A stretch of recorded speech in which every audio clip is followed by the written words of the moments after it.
जाते हैं। जब कोई सर्वतोभावेन उनकी शरण लेता है तो भगवान अपने को समर्पित कर देते हैं। लगता है कि भक्त समर्पण करता है, भक्त से ज्यादा भगवान समर्पित हो जाते हैं।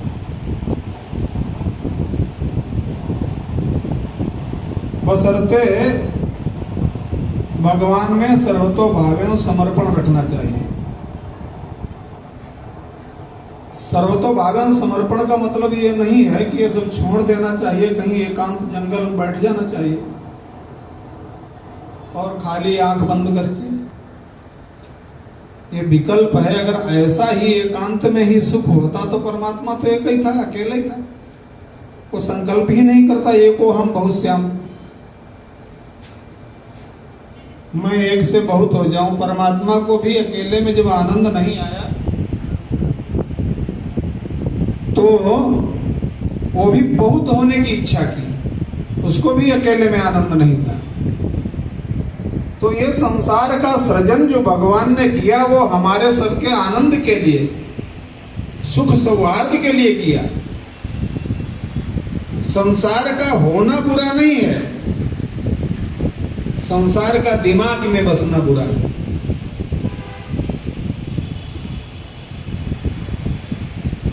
तुलसी ममता राम सो सबता सब संसार, तुलसी ममता राम सो समता सब संसार, राग न रोष न दोष दुख दास भय सब पार। संसार व्यवहार के लिए है, परमात्मा प्रेम के लिए है। प्रेम की पहचान सिर्फ और सिर्फ परमात्मा को है। राम ही केवल प्रेम प्यारा, जान ले सोई जान निहारा। केवल और केवल प्रेम की अपेक्षा रखने वाला सिर्फ परमात्मा है। संसार में जितने संबंध हैं वो स्वार्थ से हैं। तो प्रेम किससे होना चाहिए? परमात्मा से। प्रेम हो तो श्री हरि से प्रेम होना चाहिए, प्रेम हो तो श्री हरि से प्रेम होना चाहिए। जो बने विषयों का प्रेमी उसको रोना चाहिए, जो बने विषयों का प्रेमी उसको रोना चाहिए। मखमली गद्दों पे सोए तुम यहाँ आराम से, मखमली गद्दों पे सोए तुम यहाँ आराम से। वास्ते परलोक के कुछ तो बिछोना चाहिए, वास्ते परलोक के कुछ तो बिछोना चाहिए। भाई यहाँ की चकाचौंध में उतना मत खो कि आपका सारा का सारा समय यहीं में बर्बाद हो जाए। तो संसार व्यवहार के लिए है, परमात्मा प्रेम करने योग्य है। भगवान सर्वत्र हैं लेकिन वो प्रेम के द्वारा प्रकट हैं। हरि व्यापक सर्वत्र समाना, प्रेम ते प्रकट होई मैं जाना। दूसरा कोई साधन नहीं। देवताओं की सभा लगी हुई थी, पृथ्वी वहां गौ का रूप बना के गई और अपना संताप कहा कि मेरे को बड़ा कष्ट है। और कष्ट जनसंख्या का नहीं है, कष्ट जो अकारण द्रोह है लोगों में उसका है। ब्रह्मा जी ने कहा कि ये भगवान ही निराकरण कर सकते हैं, तो भगवान कहाँ मिलेंगे? तो जब सभा लगी होती तो कई लोग आपस में चर्चा करने लगते हैं। ऐसे देवता लोग चर्चा करने लगे। किसी ने कहा पूर्व वैकुंठ जान का कोई वैकुंठ में है भगवान, किसी ने कहा क्षीर सागर में है, किसी ने कहा बद्रीनाथ में है। एकम मूर्तिम तपश्चर्याम लोकानाम त्राणमुद्दतः, साक्षात भगवान बद्रीनाथ में तप करते हैं। पूज्य स्वामी जी कल रक्षाबंधन के पावन पर्व पर और सोमवार था, अपने दिव्य और अभूतपूर्व अनुष्ठान को भगवान श्री केदारनाथ जी के चरणों में पूर्ण किया। ये बड़ा ही दुर्लभ था। देखिए, जहां आवागमन के साधन हैं, जहां सब प्राकृतिक व्यवस्थाएं हो सकती हैं, वहां कुछ करना सहज है, लेकिन हिमालय अति दुर्गम है और उस दुर्गम में भी ऐसी विप्लव भरी व्यवस्था आने के बाद भी आप कल्पना करिए, अगर स्वामी जी ने, भगवान ने ही ये प्रेरणा की, स्वामी जी ने क्या, अगर परमात्मा ने उनको ये प्रेरणा न की होती कि वो सारा का सारा सामग्री पहले ही वहां कर लेते। आप सोचो, अगर वो सब सामग्री, सब फल आदि जो वो नित्य प्रति चढ़ाते थे, वो वहां पहले से इकट्ठा न हो पाता तो अनुष्ठान पूर्ण नहीं होता। क्योंकि आगे आके आपदा आ गई, वहां बादल फट गया, अभी भी मार्ग बंद है। लेकिन भगवान, जब उनका कोई भक्त सदसंकल्प करता है तो उसका योगक्षेमम वहां में हम योगक्षेम भगवान करते हैं। तो भगवान ने पहले ही कहा कि आप ये जो करना चाहते हो, जो हमें सामग्री अर्पण करना है, वो एक बार में ही यहां मंगा लो। ये भगवत प्रेरणा थी और भगवान के शुभ संकल्प से, जैसा गुरु जी पढ़ते हैं, तन्मे मनः शिव संकल्पमस्तु, भगवान शिव का ही संकल्प था और महादेव जी की कृपा से वो अनुष्ठान उनका 1 महीने का निर्विघ्न पूर्ण हुआ। हम लोगों को बहुत आनंद हुआ और स्वामी जी का तो एक संकल्प था, उनका कहने की, उनकी कोई अपनी अपेक्षा नहीं थी। साधु की, कोई संत की अपनी अपेक्षा नहीं होती है, विश्व कल्याण के लिए ही जीवन होता है। तो परमात्मा से जब आप सर्वतो भावेन प्रेम करते हैं तो आपकी हर गतिविधि का, हर व्यवस्था का योग क्षेम परमात्मा करता है। उसकी दृष्टि में आप हो, चाहिए संसार की भौतिक वस्तुएं उसे नहीं चाहिए, आपका प्रेम चाहिए। तो सब लोग अपनी अपनी चर्चा कर रहे थे कि कहां भगवान मिलेंगे, बद्रीनाथ में मिलेंगे, केदारनाथ में मिलेंगे। महादेव जी ने कहा, उस सभा में मैं भी था। तो देवी माता पार्वती बोली, आपने नहीं कुछ कहा। बोले, बुद्धिमान व्यक्ति का कर्तव्य है जब तक उससे प्रश्न न किया जाए तो बिना पूछे प्रश्न का जवाब नहीं देना चाहिए। सब लोगों की चर्चा पूर्ण हुई, उसके बाद में सबका ध्यान गया कि महादेव जी तो कुछ बोल ही नहीं रहे। ते ही समाज गिरिजा मैं रहूं, उस सभा में मैं भी था, लेकिन अवसर पाई वचन एक कहूं। जब अवसर दिया, लोगों ने पूछा, प्रभु आप सबके गुरु हैं, हम लोग वंदना में करते हैं, भगवान शिव के अनुग्रह के बिना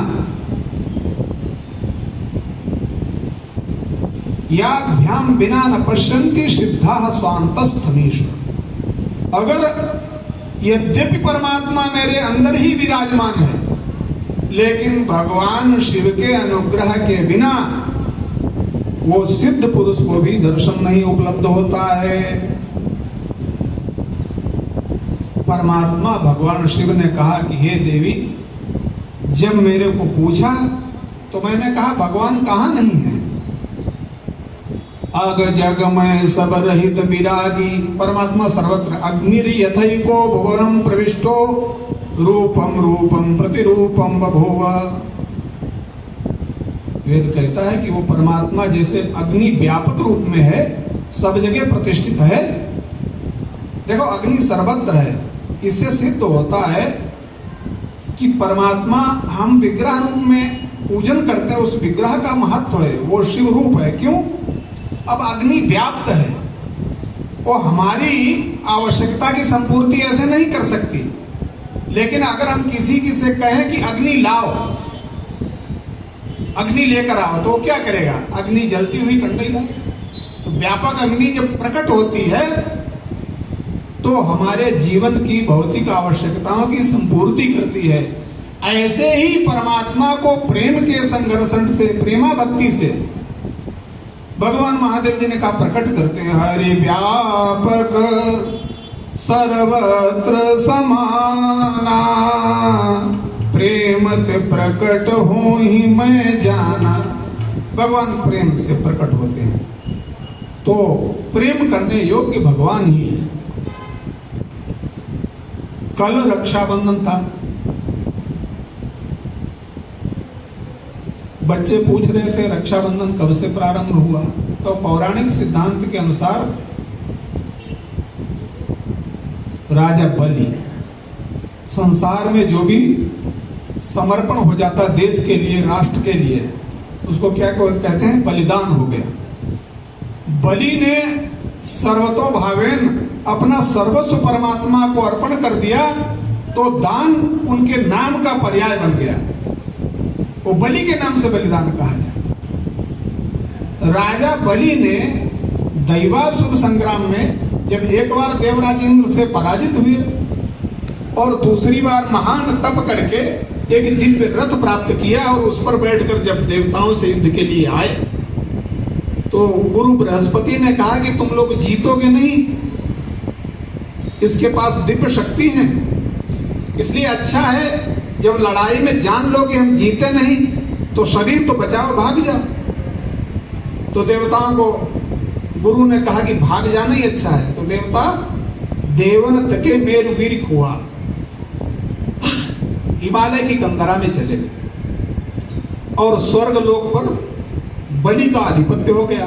लेकिन स्वर्ग का एक नियम है, इंद्र पद का एक नियम है कि जो 100 अश्वमेध यज्ञ पूर्ण कर लेगा वही इंद्र पद पर बैठ पाएगा। तो बलि ने आधिपत्य में तो ले लिया देवलोक, लेकिन इंद्रासन पर बैठने के लिए सिर्फ एक अश्वमेध यज्ञ रह गया था, और वो यज्ञ का आयोजन भृगुकक्ष भरूच में किया, नर्मदा के किनारे। और जब भगवान का प्रेम से आराधन करते हैं, यज्ञ क्या है? यज्ञो वही विष्णु, यज्ञ साक्षात परमात्मा ही। तो भगवान वहां प्रकट हुए, भगवान वामन वहां प्रकट होते हैं। देखो, जब कर्म छोटा करना हो तो भगवान को भी छोटा बनना पड़ता है। याचना बड़ा कर्म नहीं है।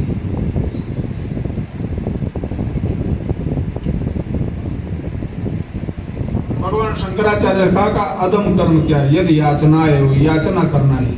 तो परमात्मा यहाँ चूंकि याचक बन के आए तो पौने बन गए। भगवान विराट हैं, लेकिन वो विराट पुरुष भी जब याचना, जो तीनों लोगों का दाता है, दाता एक राम, भिखारी सारी दुनिया, वो दाता जब मांगने लगता है अपने कर्म से तो पौने बन गए। लेकिन एक बात ध्यान रखो, ये परमात्मा है, शरीफों की गरीबी में भी इज्जत कम नहीं होती। शरीफों की गरीबी में भी इज्जत कम नहीं होती। करो सोने के 100 टुकड़े तो कीमत कम नहीं होती। सोना तो सोना ही रहेगा। परमात्मा परमात्मा है, वो वामन आके बन के आएंगे तो भी भगवान ही रहेंगे। तो वामन भगवान बलि की यज्ञशाला में पधारे। किसी से कुछ लेना हो तो जय जयकार करो। अरे भाई, आपके पिताजी बड़े उदार थे, बड़े दानी थे, कितनी सेवा करते थे। आपके दादा का तो क्या कहना, तो उन्होंने तो अपना सर्वस्व दान कर दिया। अरे भगवान उनके सामने प्रकट हो गए इतने दर में। तो बलि राजा के दरबार में पहुंचकर भगवान वामन ने भी प्रशंसा शुरू की। हमारे एक महात्मा थे साथी, अब नहीं है वो, और वो यज्ञ के आयोजक के अध्यक्ष रहते थे। तो कोई आता, भगत सिताने की कला थी, जैसे आर.डी. सिंह जी आ गए या प्रकाश जी आ गए तो कहते हैं ये देखो आर.डी. सिंह जी आए, बहुत बड़े उदार व्यक्ति हैं, और पिछली बार आए उन्होंने बड़ा विस्तृत भंडारा किया और सभी को दक्षिणा दिया, ये किया वो किया। यानी तब तक कहते रहते जब तक वो कुछ चिता नहीं लेते। भगत भी जान जाता कि गुरु जी क्या कह रहे हैं। तो ये एक कला होती किसी से लेने की। किसी से कुछ लेना है तो उसकी अनुशंसा करो, प्रशंसा करो।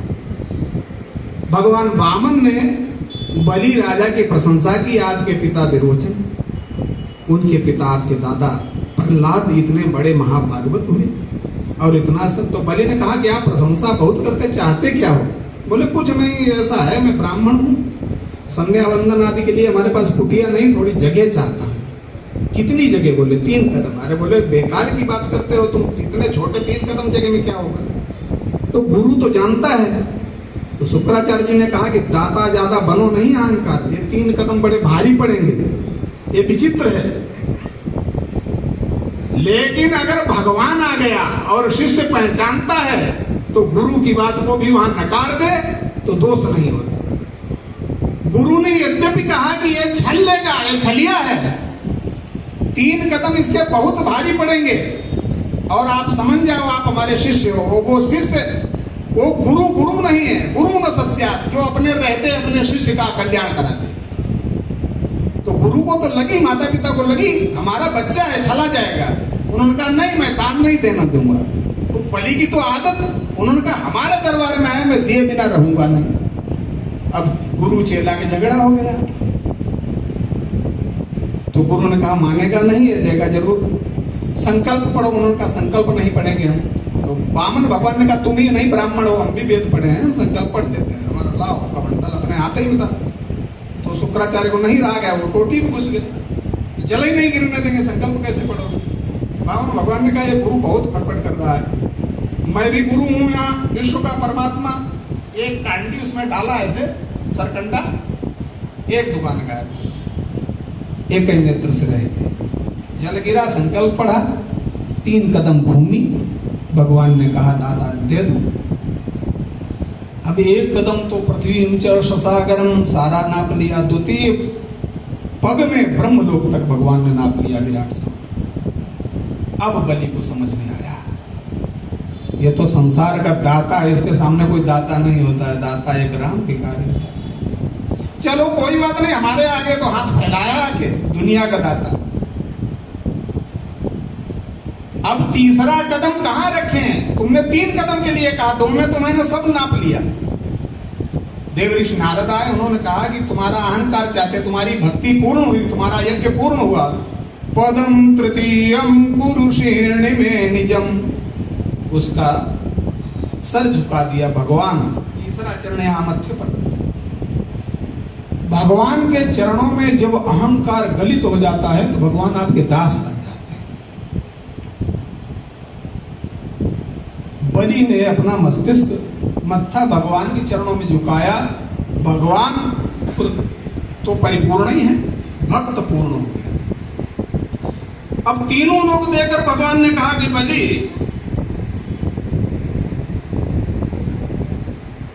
तुमने सब कुछ दिया, पत्र पुष्प हमको देता है, उसका तो मैं कल्याण कर देता हूं। आपने तो वो दान दिया है जो अनंत काल तक कोई दान देगा या संपूर्ण शरीर अपना समर्पित कर देगा तो उसको लोग कहेंगे बलिदान हो गया। ये दान आपके नाम से, लेकिन अब मैं बहुत भारी हो गया हूं तो कुछ मांग लो। बलि बोले तुम मांगते से क्या मांगे? अभी तुम मांग रहे थे, तुम खुद ही भिखारी हो, हम क्या मांगे? देखो अहंकार भक्ति में भी अभिमान जाई जनि मोरे, मैं सेवक रघुपति। भक्ति का भी फल होता है। बोले अभी तुम मांग रहे थे, अब बोले हमसे अरे नहीं कुछ मांग लो। तो बलि ने कहा तीनों लोगों का दाता परमात्मा दे रहा, तो संसार की वस्तु तो हमने तीनों लोग जीत ही लिए थे, इनको क्या लेना? आप चाहो सो दे दो। भगवान वामन ने कहा कि तुमको सुतल लोक का राज्य दिया नीचे, और अगले मनवंतर का, जैसे नहीं पहली साइन हो जाता, अगले मनवंतर के इंद्र बलि ही हैं। गुरु जी से पूछ लेना, अगला जो मनवंतर आएगा, ये 28वां चल रहा, 29वां मनवंतर होगा, उसके जो इंद्र होंगे वो बलि होंगे निश्चित। वो पहले से हो गया, एग्रीमेंट साइन पूरा जिक्र लिया काम।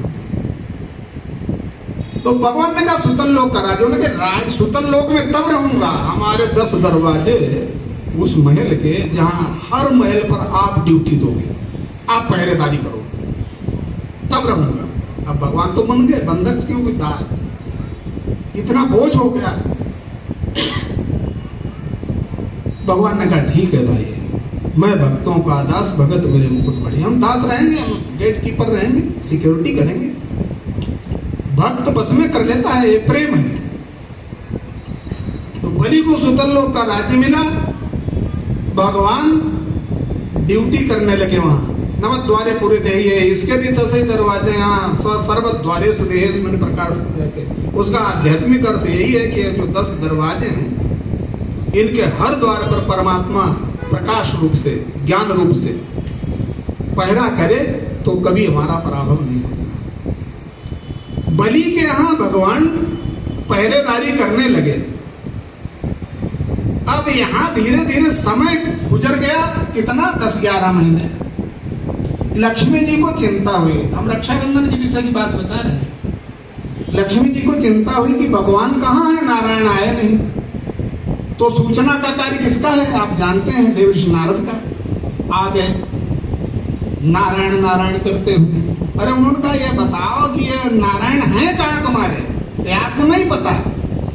बोले बलि के यहाँ छल करने गए थे और खुद छले गए। अब वहां ड्यूटी कर रहे, सिक्योरिटी गार्ड की पहरेदारी कर रहे। अब लक्ष्मी जी तो परेशान, कैसे छुड़ाएं? तो रक्षाबंधन के दिन माता लक्ष्मी सुतलोक में गई बलि के पास में। सूत्र, हाँ वही धागा है जो बांधते हैं, राखी जिसे कहते हैं रक्षाबंधन। ये न बद्धो बलि राजा दानवेंद्रो महाबला। जिसके जिस सूत्र के द्वारा दानियों में इंद्र माने श्रेष्ठ बलि राजा को लक्ष्मी ने बांध लिया अपने बंधन। तो लक्ष्मी जी ने रक्षाबंधन किया जाके बलि को। आप भाई हो हमारे, तो बोले दक्षिणा तो देना ही बनता। लक्ष्मी आप बहन आती बांधती ना तो दक्षिणा देते ना। तो बहन से कहा कि दक्षिणा क्या दें आपको, आपने रक्षाबंधन किया है। बोले हम चाहेंगे वो दक्षिणा देनी पड़ेगी। अरे बोले कोई कमी नहीं, आप बोलो ना, हमारे पास जो होगा वो देंगे। बोले जो होगा देंगे। तो 3 बार वचन कराया क्योंकि ये कठिन था, उधर ध्यान नहीं गया। अभी ये समझा कि बहन बन के आई कोई भेष बदल के। उन्होंने कहा जो पहरेदार आपका है इसको छोड़ दो, इसको दे दो। तब बलि ने देखा अरे तो देवी भगवती मां लक्ष्मी बहन बन के आई। तब वो रक्षा सूत्र ये न बद्धो बलि राजा, जिसके प्रभाव से बलि राजा भी, दानवराज बलि भी बंधन में हो गए। और उस बंधन के द्वारा देवी भगवती लक्ष्मी ने भगवान नारायण को पुनः प्राप्त किया। भगवान वामन को छुड़ाया कैद से, सिक्योरिटी करने से। तेन तुम प्रतिपदनामी रक्षे। उस रक्षा सूत्र से हम बंधन करते हैं, वो परंपरा। कल रक्षाबंधन था तो ये भी बताया स्वामी जी ने रक्षाबंधन के पावन दिन, सोमवार भी था, वहां अनुष्ठान पूर्ण किया। हम लोगों को बड़ी हृदय से प्रसन्नता हुई, शुभकामना किया। हम उनके चरणों में प्रणाम करते हैं। ये सौभाग्य है